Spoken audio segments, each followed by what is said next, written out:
Well ये जो कहानी है वो एक ऐसे बंदे के बारे में है जो कि बड़ा होकर बुशीन बनना चाहता है। बुशीन वो होते हैं जो कि मॉन्स्टर्स को हंट करते हैं। तो क्या हमारा भाई बुशीन बन पाएगा? ये स्टोरी इसी के बारे में है। तो चलिए हम अपने एक्सप्लेनेशन की ओर आते हैं। वेल इस एनिमे की स्टार्टिंग में हमें एक बंदे को दिखाया जाता है जिसका नाम मुसासे होता है, जो कि माइनिंग कर रहा था। वहाँ पर और भी बंदे होते हैं जो कि माइनिंग कर रहे थे। जिसके बाद हमें इस वर्ल्ड के बारे में बताया जाता है जिसके अंदर दो तरीके के काम होते हैं। जिसमें जो पहला काम होता है उसके अंदर आप माइनिंग कर सकते हो या फिर आप सभी जाकर खेती बाड़ी कर सकते हो। पर हमारा जो हीरो होता है वो माइनिंग कर रहा था ताकि वो अपने पावर को और अपने स्ट्रेंथ को बढ़ा सके। वहाँ पर उसके मौजूद साथी भी उसकी काफी ज्यादा तारीफ करते हैं, क्योंकि जो मुसासे होता है वो काफी ज्यादा हार्ड वर्किंग बंदा होता है। वो कभी भी हार्ड वर्क करने से पीछे नहीं हटता। जिसके बाद वो सभी उसकी तारीफ करते हैं। मुसासे तो अपने तारीफ को सुनकर काफी खुश हो चुका था। वेल इसके बाद हमें नेक्स्ट सीन में उन सारे बंदों को दिखाया जाता है जो कि क्लास को ले रहे होते हैं। वहाँ पर मौजूद बंदे आपस में बात कर रहे होते हैं और कह रहे होते हैं कि हम सभी तो बड़े होकर माइनर बनेंगे। जो टीचर होती है वो भी उन सभी को सपोर्ट कर रही होती है और कह रही होती है कि हाँ तुम सभी को बड़े होकर एक माइनर बनना चाहिए। और इसके बाद वो कहती है कि मैं जानती हूँ कि काफी सारे ऐसे बंदे हैं जो कि बुशीन के बारे में सोच रहे होंगे। तो मैं आप सभी को बता देना चाहती हूँ कि जो बुशीन होते हैं वो सिर्फ कहानियों के अंदर एग्जिस्ट करते हैं। तो आप सभी को बुशीन बनने के बारे में सोचना भी नहीं चाहिए। जिसके बाद टीचर कहती है कि कल तुम सभी का माइनिंग सेरेमनी होने वाली है, तो तुम सभी अपने अपने तैयारी को मुकम्मल कर लेना। वहीं पर हमें मुसासे को दिखाया जाता है जो कि टीचर के बात को सुनकर काफी गुस्सा हो चुका था और वो टीचर से कहना चाहता था कि टीचर मैं एक बुशीन बनना चाहता हूँ, पर अफसोस की बात है उसके अंदर इतनी ज्यादा हिम्मत नहीं होती है कि वो टीचर का विरोध कर सके। जिसके बाद वो अपने पास्ट के बारे में सोचने लगता है, जहाँ पर हमें मुसासे को दिखाया जाता है जो कि अपने दोस्त कुजीरो के साथ में प्रैक्टिस कर रहा होता है। और वो दोनों काफी ज्यादा खतरनाक तरीके से एक दूसरे को डोमिनेट कर रहे होते हैं और वो दोनों काफी ज्यादा हैप्पी होते हैं और उनका सपना होता है कि वो बड़ा होकर एक बुशीन बनेंगे। तभी वहाँ पर कुजीरो के फादर आ जाते हैं। जिसके बाद वो उन दोनों को अपने साथ में बुलाकर ले जाते हैं और इसके बाद वो उनको बुशीन और उन्हीं मॉन्स्टर्स के बारे में बताते हैं। और इसके बाद वो कहते हैं कि हिनामोटो नाम का एक शहर था जहाँ पर उन्हीं मॉन्स्टर्स ने काफी लंबे समय पहले अटैक कर दिया था और उसको अपने कब्जे में कर लिया था। पर तभी वहाँ पर कुछ हीरोज आए जिनको बुशीन कहा जाता है, जो कि उन डिमंस को मारने का काम करते हैं। और जो हिनामोटो शहर है उसको आजाद कराने के लिए हमारे हीरोज आज भी फाइट कर रहे हैं। वहीं पर हमें मुसासे को दिखाया जाता है जो कि कुजीरो के फादर के बातों को सुनकर काफी एक्साइटेड हो चुका था और वो दोनों डिसाइड करते हैं कि हम बड़े होकर एक बुशीन बनेंगे। जहाँ पर हमें कुजीरो को दिखाया जाता है जो कि कहता है कि हाँ मैं ऐसा करने में तुम्हारी मदद करूंगा, मैं भी तुम्हारे साथ में एक बुशीन बनूंगा। वेल इसके बाद हमें प्रेजेंट का सीन दिखाया जाता है जहाँ पर हमें मुसासे को दिखाया जाता है जो कि काफी ज्यादा उदास होता है, क्योंकि वो चाहकर भी टीचर का विरोध नहीं कर पा रहा था। जो टीचर होती है वो उन सारे बंदों से कहती है कि एक बार जोर से बोलो, आखिर तुम सभी बड़े होकर क्या बनना चाहते हो? वो सभी जोर से बोलते हैं और कहते हैं कि हम माइनर बनना चाहते हैं और माइनिंग के काम में महारत हासिल करना चाहते हैं। अब इस बात को सुनकर तो मुसासे और भी काफी गुस्सा हो चुका था, पर वो इस बात को सोचकर शांत हो जाता है कि इस दुनिया में कोई भी मेरे फीलिंग को समझे या ना समझे, कुजीरो एक ऐसा बंदा है जो कि मेरे फीलिंग को समझता है, तो मुझे दुनिया से कोई भी फर्क नहीं पड़ता। वेल नेक्स्ट सीन में हमें मुसासे को दिखाया जाता है जो कि कुजीरो से मिलने के लिए उसके घर पर आया होता है और इसके बाद वो कुजीरो के पास में जाता है और अपने ड्रीम के बारे में बात करने लगता है। जहाँ पर हमें कुजीरो को दिखाया जाता है जो कि कुछ काम कर रहा था। वहीं पर हमें मुसासे को दिखाया जाता है जो कि अपने वेपन को उसे दिखाता है। कुजीरो कहता है कि तुम जिस पाथ पर चल रहे हो उसमें कोई भी लाइफ नहीं है और इसके बाद वो कहने लगता है कि हमें अपने ड्रीम को ड्रॉप आउट कर देना चाहिए, जिससे मुसासे गुस्सा हो चुका था। और इसके बाद वो कहता है कि आखिर तुम ऐसा कैसे कह सकते हो? हमने साथ में वादा किया था कि हम बड़े होकर एक बुशीन बनेंगे, तो आखिर तुम मुझे धोखा कैसे दे सकते हो? कुजीरो कहता है कि जो बुशीन होते हैं वो सिर्फ कहानियों में होते हैं, बुशीन असलियत में नहीं होते हैं। जिस बात को सुनकर मुसासे काफी गुस्सा हो चुका था और इसके बाद वो कहता है कि आखिर तुम इसके बारे में कैसे कह सकते हो, क्योंकि हमें इसके बारे में खुद तुम्हारे फादर बताया करते थे। कुजीरो काफी गुस्सा हो चुका था और इसके बाद वो कहता है कि मेरे जो फादर थे वो एक नंबर के झूठे थे, वो हमेशा झूठ बोलते थे। बुशीन नाम का कोई भी चीज नहीं होता है, वो हमें बचपन से ही एक झूठी कहानी दिखाते आ रहे हैं। मुसासे तो उसके बातों को सुनकर हैरान हो चुका था और उसको इस बात पर यकीन नहीं हो रहा था कि उसका जिगरी दोस्त जो कभी उसके साथ में मिलकर होकर एक बुशीन बनना चाहता था वो आज ऐसी बातें कर रहा है। उसको तो इस बात पर यकीन ही नहीं हो रहा था। मुसासे कुजीरो के बातों की वजह से काफी गुस्सा था और इसके बाद वो कहता है कि मैं तुम्हें प्रॉमिस करता हूँ मैं एक दिन तुम्हें बुशीन बनकर दिखाऊंगा, और इसके बाद वो वहाँ से चला जाता है। वेल इसके बाद हमें कुजीरो के पास्ट लाइफ के बारे में बताया जाता है कि आखिर वो ऐसा क्यों बन गया, जहाँ पर हमें कुजीरो को दिखाया जाता है जो कि हमेशा अपने दोस्तों को बताया करता था कि वो बड़ा होकर एक बुशीन बनेगा, पर कोई भी बंदा बुशीन के बारे में नहीं जानता था। वो सभी मानते थे कि जो बुशीन है वो सिर्फ कहानियों के अंदर होते हैं, जिसकी वजह से वो सभी उसका मजाक उड़ाते थे।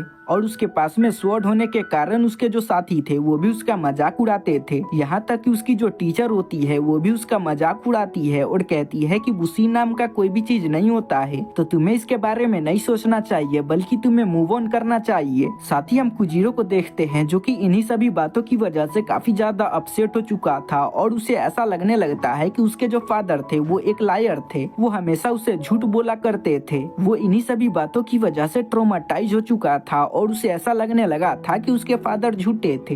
वेल अगले सीन में हमें माइनिंग सेरेमनी को दिखाया जाता है जहां पर मुसासे काफी सारे माइनर्स के साथ में आगे बढ़ रहा था। गांव के जो बंदे होते हैं वो उन सभी को काफी ज्यादा चीयर कर रहे होते हैं क्योंकि उनके गांव से और भी काफी सारे बंदे माइनिंग के लिए जाने वाले थे। ये बंदे पहले भी माइनिंग का काम करते थे पर अब ऑफिशियली इन सभी को एक केव के अंदर भेजा जाने वाला था ताकि ये सभी माइनिंग कर सके। वहाँ पर जो गार्ड होते हैं वो उन सभी के सामान को ले लेते हैं और कहते हैं कि अगर तुम्हें अंदर जाकर माइनिंग करना है तो तुम्हें अपने सारे सामानों को यहाँ पर जमा कराना होगा, जिसकी वजह से उन सभी को अपने सामानों को जमा कराना पड़ता है। जिसके बाद वो सारे गार्ड गेट को ओपन कर देते हैं, जिसके बाद वो सारे बंदे माइनिंग करने के लिए माइनिंग केव के अंदर जा चुके थे। जैसे ही वो बंदे माइनिंग केव के अंदर आते हैं वो अपने सामने के नजारे को देखकर हैरान हो चुके थे क्योंकि हमें वहाँ पर काफी सारे ऊनी मॉन्स्टर्स को दिखाया जाता है जो कि माइनर्स को गाजर मूली समझकर खा रहे होते हैं। और यहाँ पर जो भी माइनर्स होते हैं वो सभी जो भी माइन कर रहे होते हैं वो इन ऊनी मॉन्स्टर्स के खाने के लिए माइन कर रहे होते हैं, और जो भी बंदे काम नहीं कर पा रहे होते हैं उनको वो बंदे काफी ज्यादा टॉर्चर भी कर रहे होते हैं। वहीं पर हमें एक बंदे को दिखाया जाता है जो कि अभी लाए हुए नए बंदों से कहता है कि तुम्हें डरने की कोई भी जरूरत नहीं है, अगर तुम अच्छे से काम करते हो तो तुम्हारे साथ में कुछ भी नहीं होगा। और इसके बाद वो उनको आगे बढ़कर काम करने को बोलता है। पर हमें मुसासे को दिखाया जाता है जो कि इसके बारे में पहले से ही जानता था और कहता है कि वेल मैं इसके बारे में पहले से ही जानता था और मैं तैयार होकर आया था।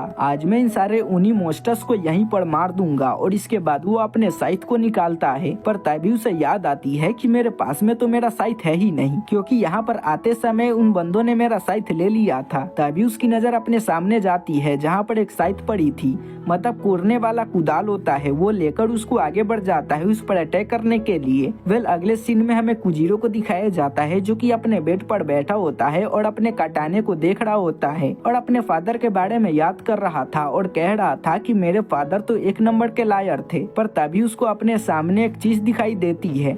जैसे ही वो उसको ओपन करता है उसके अंदर से एक बुक निकलती है जिसके अंदर काफी सारे मार्शल आर्ट के टेक्निक लिखे हुए होते हैं जिसको मुसासे ने प्रैक्टिस किया था, और उसके अंदर उन्हीं मॉन्स्टर्स के बारे में काफी सारे इंफॉर्मेशन को नोट किया था, जिसकी वजह से कुजीरो को मुसासे पर यकीन हो जाता है। वेल अगले सीन में हमें मुसासे को दिखाया जाता है जो कि उन्हीं मॉन्स्टर से फाइट कर रहा था, पर उन्हीं मॉन्स्टर काफी पावरफुल थे जिसकी वजह से मुसासे की हालत काफी खराब हो चुकी थी। वो जो उन्हीं मॉन्स्टर होते हैं वो आगे बढ़ते हैं और इसके बाद वो मुसासे को पकड़कर उठा लेते हैं और वो उसे मारने वाले होते हैं। वहाँ पर मौजूद उसके जो साथी होते हैं वो मुसासे से कहते हैं कि तुम्हें हार मान जानी चाहिए और दोबारा से माइनिंग के काम पर लग जाना चाहिए, क्योंकि अगर तुम हार मान जाते हो तो तुम्हारा जान बच सकता है। वहाँ पर एक मौजूद बंदा होता है जो कि कहता है कि तुम काफी हीरो बन रहे थे, देखो तुम्हारे हीरो बनने के चक्कर में तुम्हारी हालत कैसी हो गई। वो जो उन्हीं मॉन्स्टर होते हैं वो मुसासे को मारने वाले होते हैं, पर मुसासे को इससे कोई भी फर्क नहीं पड़ता बल्कि वो हंस रहा था। उसके सारे दोस्त काफी डर चुके थे क्योंकि उनको लग रहा था कि अब मुसासे नहीं बचने वाला है। पर तभी कुजीरो वहाँ पर अपने बाइक को लेकर आ चुका था जो कि उस उन्हीं पर अटैक कर देता है और उसको नीचे गिरा देता है और अपने दोस्त को बचा लेता है। अब मुसासे अपने दोस्त को यहाँ पर देखकर हैरान हो चुका था और उसे अपने आंखों पर यकीन नहीं हो रहा था। जो कुजीरो होता है वो मुसासे पर गुस्सा करने लगता है और कहता है कि आखिर तुम्हारी हिम्मत कैसे हुई यहाँ पर अकेले आने की। और इसके बाद वो कहता है कि चलो अगर हम यहाँ पर आ ही गए हैं तो हम इन सारे मॉन्स्टर को मार देते हैं। जहाँ पर हमें मुसासे को दिखाया जाता है जो कि अपने दोस्त के बातों को सुनकर काफी ज्यादा खुश हो चुका था और इसके बाद वो कहता है कि हाँ चलो हम साथ में मिलकर इसका सामना करते हैं। वो दोनों अपने स्टैंड को ले लेते हैं, जहाँ पर हमें मुसासे को दिखाया जाता है जो कि अपने किताब से सीखे हुए टेक्निक को आजमाने के लिए रेडी हो चुका था और अपने पावर को इकट्ठा करने लगता है। वो जैसे ही मॉन्स्टर उस पर अटैक करने वाला था, वो साइड को लेकर आगे बढ़ता है और उस पर अटैक कर देता है। उसका ये अटैक इतना ज्यादा पावरफुल था कि वो उस मॉन्स्टर को बीच से ही काट देता है। वो मॉन्स्टर दो टुकड़े होकर वहीं पर गिर जाता है। अब मुसासे के पावर को देखकर कुजीरो भी हैरान हो चुका था और उसे अपने आंखों पर यकीन नहीं हो रहा था कि उसका दोस्त इतना ज्यादा पावरफुल हो चुका है। बाकी जो उन्हीं मॉन्स्टर होते हैं वो भी अटैक करने के लिए आगे बढ़ते हैं, पर वो दोनों दोस्त काफी पावरफुल थे और वो बचपन से ही काफी ज्यादा ट्रेनिंग किया करते थे, जिसकी वजह से उनके पास में काफी सारे टैलेंट होते हैं और वो एक एक करके उन सभी को मारने लगते हैं। पर तभी अचानक से पूरा खदान हिलने लगता है और वहाँ पर रेड कलर की पावर रिलीज होने लगती है, जिसकी वजह से उन्हें पता चल जाता है कि उन्हीं मॉन्स्टर का जो बॉस है वो अवेक हो चुका है। जिसके बाद वो दोनों अपने बाइक से उधर की तरफ बढ़ने लगते हैं, जहाँ पर हमें एक बहुत ही बड़े चिकन को दिखाया जाता है जो कि असल में इन सभी का बॉस होता है। तभी मुसासे वहाँ पर आ चुका था जो कि अपने साइड का यूज करके उसको दो हिस्सों में काट देता है। वो दोनों खुश हो ही रहे थे, उनको ऐसा लग रहा था कि हमने इस बॉस को मार दिया है, पर तभी अचानक से वो दोबारा से अवेक हो जाता है। तभी वहाँ पर उसके फॉलोअर भी आ चुके थे जो कि कुछ तरीके के मेटल को लेकर आए थे, जिसको वो बंदा खाने लगता है। वो मॉन्स्टर खाते के साथ ही अवेक हो जाता है और वो अपने रियल फॉर्म के अंदर आ चुका था, जो कि देखने में काफी ज्यादा डेडली और खतरनाक लग रहा था। वो अपने रियल फॉर्म के आते के साथ ही काफी ज्यादा पावरफुल हो चुका था, जिसकी वजह से मुसासे भी समझ चुका था कि इसके साथ में फाइट करना नेक्स्ट टू इम्पॉसिबल है, पर फिर भी वो हार मानने को तैयार नहीं था। वहीं पर हम उस मॉन्स्टर को देखते हैं जो कि उन दोनों पर अटैक कर देता है, जिसकी वजह से उनकी हालत काफी खराब हो चुकी थी। जो मुसासे था वो बेहोश हो चुका था, जिसकी वजह से कुजीरो काफी परेशान हो चुका था, पर वो हार मानने को तैयार नहीं था। वो किसी भी हालत में अपने दोस्त को बचाना चाहता था। वो आगे बढ़ता है ताकि उसका सामना कर सके, पर जो मॉन्स्टर था उसको उसका स्वॉर्ड काफी पसंद आ जाता है, जिसके बाद वो कुजीरो से उसके स्वॉर्ड को छीनने लगता है। पर कुजीरो इस स्वॉर्ड को उसे नहीं देना चाहता था, क्योंकि ये जो स्वॉर्ड थी उसके फादर ने उसे दिया था और कहा था कि बेटे तुम काफी अच्छी तरीके से इस स्वॉर्ड को प्रोटेक्ट करना, क्योंकि ये हमारे फैमिली का स्वॉर्ड है। तभी हमें उस मॉन्स्टर को दिखाया जाता है जो कि फाइनली कुजीरो से उसके स्वॉर्ड को छीनकर खा जाता है। तभी मुसासे भी होश में आ चुका था और वो इस चीज को देखकर गुस्सा हो चुका था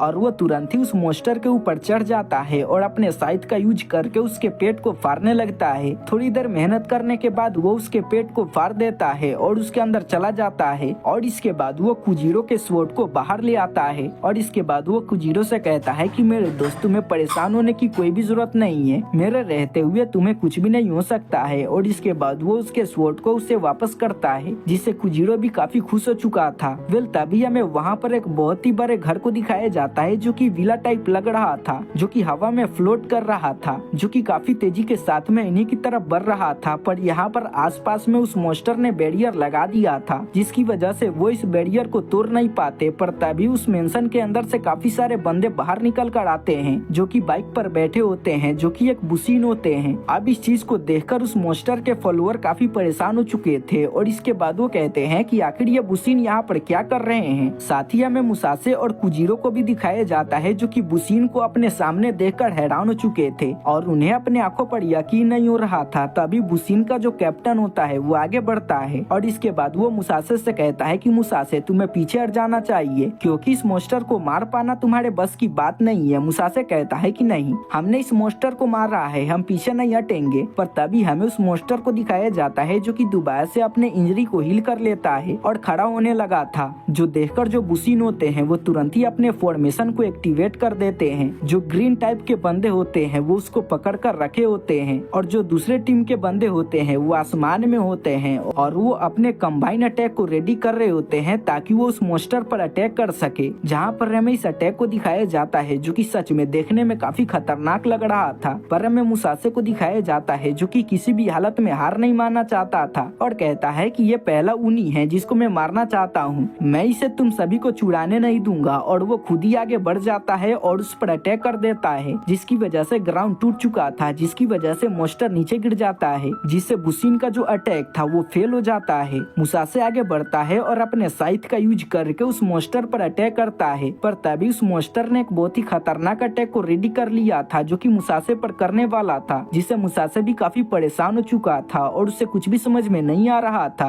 पर तभी बुशिन टीम का कैप्टन आगे बढ़ता है और उस मोस्टर के वीक पॉइंट पर अटैक कर देता है, जिसकी वजह से वो मोस्टर मारा जा चुका था। वो जो कैप्टन था वो मुसासे को मूव करने लगता है, जिसे मुसासे काफी ज्यादा गुस्सा हो चुका था। वहीं पर हमें उस मोस्टर को दिखाया जाता है जो कि फट जाता है, जिसकी वजह से उसके अंदर से काफी सारे पावर निकलती है जो कि वो सारे बुशिन बंदे एब्जॉर्ब कर लेते हैं। अगले सीन में हमें मुसासे को दिखाया जाता है जो कि बुशिन टीम के साथ में था। वो सभी उसका मजाक उड़ा रहे थे, जिसकी वजह से वो काफी गुस्सा हो चुका था और उसका बुशिन टीम के एक बंदे के साथ में फाइट भी हो जाती है। पर उसका जो कैप्टन होता है वो उससे कहता है कि तुम्हें परेशान होने की कोई भी जरूरत नहीं है। भले ही अब की बार तुम इस मोस्टर को नहीं मार पाए, पर मैं उम्मीद दिलाता हूँ कि अगली बार तुम जरूर किसी मोस्टर को मार पाओगे। और इसके बाद वो उसको एक क्रिस्टल दे देता है, जहाँ पर हमें मुसासे को दिखाया जाता है जिसको इस क्रिस्टल के बारे में पता नहीं था। पर कुजीरो इसके बारे में पता लगा रहा था। थोड़ा सा रिसर्च करने के बाद उन्हें इस क्रिस्टल के बारे में पता चल जाता है, जिसके अंदर नेक्स्ट लोकेशन के बारे में लिखा हुआ था, जहाँ पर इन्हें उन्हीं मोस्टर मिल सकता है। जिससे मुसासे काफी खुश हो चुका था और काफी एक्साइटेड भी हो चुका था। जिसके बाद कुजीरो अपने फादर द्वारा छोड़े गए मैप को बाहर निकाल लेता है और सारे मोस्टर्स के बारे में पढ़ना स्टार्ट कर देता है कि आखिर कौन से मोस्टर किस टाइप के होते हैं। और इसके बाद वो अपने नेक्स्ट लोकेशन के बारे में बात करने लगते हैं और कहते हैं कि हमें जल्दी से ही वहाँ के लिए निकलना होगा। नेक्स्ट सीन में हमें उन दोनों बंदों को दिखाया जाता है जो कि अपने नेक्स्ट लोकेशन के लिए अपने बाइक से निकल चुके थे। ये जो सफर था वो काफी ज्यादा लंबा था और काफी ज्यादा थका देने वाला भी था। उनके पास में जो भी ग्रोसरीज होती है वो धीरे धीरे करके कम होने लगती है और लास्ट में खत्म ही हो जाती है। साथ ही उनका जो बाइक था वो भी डिस्चार्ज हो चुका था, जिसकी वजह से उन्हें अपने बाइक को धक्का देना पड़ता है और पैदल ही अपने रास्ते को कंप्लीट करना पड़ता है। पर उन्हें काफी ज्यादा भूख लग चुका था, जिसकी वजह से वो सभी फिशिंग करने के लिए बैठ जाते हैं। पर जो कुजीरो होता है उसके पास में काफी टैलेंट होता है, वो काफी जल्दी ही काफी सारे मछलियों को पकड़ लेता है। पर जो मुसासे था वो मछलियों को पकड़ नहीं पाता, इसीलिए वो साबित करने के लिए कि मैं भी मछलियों को पकड़ सकता हूँ वो दूसरे साइड चला जाता है। पर काफी लंबा समय हो जाने के बाद भी वो एक भी मछली पकड़ नहीं पाता, इसीलिए वो अपने दोस्त के पास में वापस आता है ताकि अपने किए हुए गलती की माफी मांग सके। पर वो जैसा ही आता है वो देखता है कि कुजीरो बेहोश पड़ा हुआ है, जिससे वो हैरान हो चुका था और उसे कुछ भी समझ में नहीं आ रहा था। पर तभी उसका दोस्त होश में आता है और उसे संभल जाने को बोलता है। वो संभल पाता, पर तभी वहाँ पर एक लड़की आ जाती है जो कि उसे उठाकर पटक देती है, जिसकी वजह से वो काफी हैरान हो चुका था। वो लड़की उसको चॉप कर लेती है, पर मुसासे को चॉप करना इतना भी आसान नहीं है। मुसासे उसको दोबारा से उठाकर पटक देता है और उन दोनों के बीच में फाइट होती है, जहाँ पर मुसासे उस पर भारी पड़ रहा था। वो लड़की समझ जाती है कि इसके सामने जीत पाना लगभग नामुमकिन है, इसीलिए वो मुसासे को सेड्यूस करने लगती है। जो मुसासे था वो उसके सेड्यूसन के अंदर आ जाता है, जिसका फायदा वो लड़की उठाती है और अपने नाइफ का यूज करके उस पर अटैक करती है। पर मुसासे उसके अटैक से बच चुका था और इसके बाद वो उस लड़की से उसके बारे में पूछने लगता है कि आखिर तुम कौन हो और बेवजह हम पर अटैक क्यों कर रही हो। पर वो जो लड़की थी वो अपने नाइफ को एक्टिवेट कर लेती है, जो कि काफी एडवांस था, और उनके साथ में फाइट करने के लिए रेडी हो जाती है। तभी जो कुजीरो था वो भी अवेक हो चुका था और खड़ा हो जाता है। लड़की को भी पता चल चुका था कि अकेले इन दोनों से फाइट करना नेक्स्ट टू इम्पॉसिबल है, इसीलिए वो उनके बाइक को चोरी कर लेती है और कहती है कि अगर तुम्हें अपना बाइक चाहिए तो तुम्हें हमारा पीछा करना होगा। और इसके बाद वो उनके बाइक को लेकर भाग जाती है। वो दोनों बंदे भी मछली खाते हुए उसका पीछा करते हुए एक सिटी के पास में आ चुके थे। वो इस सिटी को देखकर काफी हैरान थे, क्योंकि यह सिटी सच में काफी ज्यादा बड़ा था। जिसके बाद वो इस सिटी के अंदर एंटर कर जाते हैं। वेल नेक्स्ट सीन में हमें उस लड़की को दिखाया जाता है जो कि अपने फादर के पास में आई होती है और हमें पता चलता है कि उसका फादर इस सिटी का सिटी लॉर्ड होता है। वो लड़की बताती है कि फादर आपने जैसा मुझसे बोला था मैंने वैसा कर दिया है, जिससे उसके फादर काफी खुश हो चुके थे। और इसके बाद वो उसको अपने पास में बुलाते हैं। वो भी दौड़ते हुए अपने फादर के गले लग जाती है। उसके फादर उससे प्यार करने लगते हैं और इसके बाद वो कहते हैं कि वेल जाओ उन दोनों बंदों को मेरे पास में लेकर आओ। वो उसके पास में आती है और इसके बाद वो कहती है कि तुम दोनों को मेरे साथ में चलना होगा, क्योंकि मेरे जो फादर है वो तुमसे मिलना चाहते हैं। और इसके बाद वो उन दोनों को अपने पीछे आने को बोलती है। जो मुसासे था वो कहता है कि क्या तुम दोबारा से हमें चौक करना चाहती हो। वो कहती है कि नहीं, तुम्हें परेशान होने की कोई भी जरूरत नहीं है, हम इतने भी बुरे नहीं है। और इसके बाद वो उन दोनों को अपने साथ में लेकर जाने लगती है। तभी मुसासे जो था वो इस सिटी के नजारे को देखकर काफी खुश हो चुका था, क्योंकि यहाँ पर मौजूद बंदे काफी खुश होते हैं और वो काफी ज्यादा हैप्पी होते हैं। जो मुसासे था वो काफी सारे बातों के बारे में उससे पूछता है, जहाँ पर हमें तासुगामी को दिखाया जाता है जो कि अपने विलेज के बारे में उन्हें बता रही होती है और काफी सारे चीजों को भी उन्हें अनुभव कराती है। मुसासे जो था वो इन सभी नए अनुभव को पाकर काफी खुश हो चुका था और वो तीनों काफी झूमते गाते हुए आगे बढ़ रहे होते हैं। वहाँ के जो बच्चे होते हैं वो काफी लबी डबी होते हैं। दो बच्चे आगे बढ़ते हैं और मुसासे से कहते हैं कि क्या तुम हमारे साथ में स्वॉर्ड फाइट करोगे। कुजीरो आगे बढ़ जाता है और कहता है कि चलो मैं तुम्हारे साथ में स्वॉर्ड फाइट करता हूँ। जिसके बाद वो उन बच्चों के साथ में खेलने के लिए आगे बढ़ जाता है। तासुगामी मुसासे को अपने बहन के बारे में बताती है और कहती है कि मेरी जो बड़ी बहन थी वो लंबे समय पहले उन्हीं मॉन्स्टर से फाइट करने के लिए अपने दोस्तों के साथ में जंगल के अंदर गई थी, पर वो उन्हीं मॉन्स्टर काफी पावरफुल था और उसने मेरे सिस्टर को मार दिया। जो सुनकर मुसासे भी काफी सैड हो चुका था। अगले सीन में हमें उन दोनों को दिखाया जाता है जो कि सिटी लॉर्ड के सामने बैठे होते हैं। जो सिटी लॉर्ड होता है वो उन दोनों से कहता है कि आखिर तुम दोनों को ये खाना कैसा लगा। जहाँ पर हमें मुसासे को दिखाया जाता है जो कि सिटी लॉर्ड से कहता है कि सिटी लॉर्ड, मैंने ऐसा सुना है कि आप हमें यहाँ पर बुलाना चाहते थे, कि आप अपने बेटी को हमें देना चाहते हो। सिटी लॉर्ड कहता है कि तुम दोनों काफी नोटी हो रहे हो और इसके बाद वो कहता है कि मैंने तुम दोनों को यहाँ पर कुछ खास मकसद से बुलाया है। और इसके बाद वो कहता है कि हमारे सिटी के ऊपर उन्हीं मॉन्स्टर लगातार अटैक करते रहते हैं, तो हमें तुम्हारी मदद चाहिए। और इसके बाद वो उन दोनों से पूछता है कि क्या तुम्हारे पास में कितेसु है। जो सुनकर वो दोनों हैरान हो चुके थे और इसके बाद वो कहता है कि है ये कितेसु क्या होता है। जो सुनकर सिटी मास्टर काफी गुस्सा हो चुका था और इसके बाद वो कहता है कि वेल, इन दोनों बंदों को कितेसु के बारे में पता नहीं है, ये हमारे लिए यूजलेस है। और इसके बाद वो अपने बेटी से कहता है कि बेटी जल्दी करो, इन दोनों को पकड़ लो और जाकर कारावास के अंदर बंद कर दो। तासुगामी भी खड़ा होती है और अपने पावर का यूज करके उन दोनों पर अटैक कर देती है और उन दोनों को बंदी बना लेती है। वेल, नेक्स्ट सीन में हमें सिटी लॉर्ड को दिखाया जाता है जो कि अपने बेटी पर काफी गुस्सा होते हैं और कहते हैं कि मैंने तुमको सिर्फ एक काम दिया था कि तुम उन बंदों को खोज कर लाओ जिनको कितेसु के बारे में पता हो। तुमने ये बोला था कि इन बंदों को कितेसु के बारे में पता है, पर इन चोमुओं को तो कितेसु के बारे में भी पता नहीं है। और इसके बाद वो अपने बेटी से कहता है कि बेटी तुम एक नंबर की यूजलेस हो, मैंने तुम्हें काम दिया था वो भी तुम पूरा नहीं कर पाई। और इसके बाद वो अपने बेटी से कहती है कि हमारे विलेज के अंदर जो भी बंदे हैं, बूढ़े हो, जवान हो, बच्चे हो या औरत हो, सभी को बोलो कि अपने हाथ में वेपन को उठा ले, क्योंकि बहुत ही जल्दी हमें उन्हीं मॉन्स्टर से फाइट करना होगा। मैं जानता हूँ कि हम इस फाइट को नहीं जीत पाएंगे, पर मैं हार नहीं मानने वाला हूँ। भले ही इसके अंदर हमारे पूरे विलेज के बंदे मारे जाए, पर फिर भी हमें उन्हीं मॉन्स्टर से फाइट करना होगा। पर वो जो लड़की होती है वो इसके खिलाफ होती है और अपने फादर से कहती है कि फादर, आपको परेशान होने की कोई भी जरूरत नहीं है, मैं जरूर कितेसु के बारे में पता लगाऊंगी। और इसके बाद वो कितेसु के बारे में पूछने के लिए उन दोनों के पास में आ जाती है, जहाँ पर हमें उन दोनों बंदों को दिखाया जाता है जो कि तासुगामी को अपने सामने देखकर काफी गुस्सा हो चुके थे। और इसके बाद वो कहते हैं कि डायन औरत, आखिर तुमको अब हमसे क्या लेना है जो कि तुम मेरे पास में आई हो। वो रो रही थी और कहती है कि प्लीज तुम मुझे माफ कर देना। और इसके बाद वो कहती है कि प्लीज तुम मुझे कितेसु के बारे में बता दो, क्योंकि अगर तुम इसके बारे में मुझे नहीं बताते हो तो हमारे विलेज के सारे बंदे मारे जाएंगे। उन दोनों को तो कितेसु के बारे में पता ही नहीं था। और इसके बाद वो पूछते हैं कि आखिर ये कितेसु क्या होता है। वो बताती है कि जो कितेसु होता है वो हमें तब मिलता है जब हम किसी उन्हीं मॉन्स्टर को मारते हैं। जो सुनकर मुसासे हैरान हो चुका था और इसके बाद वो कहता है कि ओह, तुम्हें पता चल चुका है कि हमने पहले भी एक उन्हीं मॉन्स्टर को मार रखा है। वो कहती है कि हाँ, मुझे इसके बारे में पता था, इसीलिए मैं तुम दोनों को यहाँ पर बुलाकर ले आई थी ताकि तुम दोनों हमारी मदद कर सको, पर तुम्हें तो कितेसु के बारे में पता ही नहीं है। मुसासे बताता है कि हाँ, हमने उन्हीं मॉन्स्टर को जख्मी किया था, पर हमने उन्हीं मॉन्स्टर को नहीं मारा था, बल्कि बुशिन गैंग के बंदों ने उन्हीं मॉन्स्टर को मारा था। और उन्हीं मॉन्स्टर के अंदर से जो भी कितेसु निकला था उसको बुशिन गैंग के बंदों ने एब्जॉर्ब कर लिया था। जो सुनकर तासुगामी काफी हैरान हो जाती है और उसे समझ में आ चुका था कि ये दोनों बंदे उसके किसी भी काम के नहीं है और वो इसकी वजह से काफी अपसेट हो चुकी थी। और उसे समझ में आ चुका था कि अब हमारे विलेज को कोई भी नहीं बचा सकता है और वो रोते हुए वहाँ से भाग जाती है। और इसी के साथ में हमारा फर्स्ट पार्ट यहीं पे खत्म होता है। गाइस, अगर आप सभी चाहते हो कि मैं इसके नेक्स्ट पार्ट को अपलोड करूं तो आप सभी इस वीडियो पर अच्छा सपोर्ट दिखाना। और हाँ, याद से आप मेरे चैनल को सब्सक्राइब, वीडियो को लाइक और शेयर कर देना। तो चलिए मिलते हैं इसके नेक्स्ट पार्ट के एक्सप्लेनेशन के साथ में।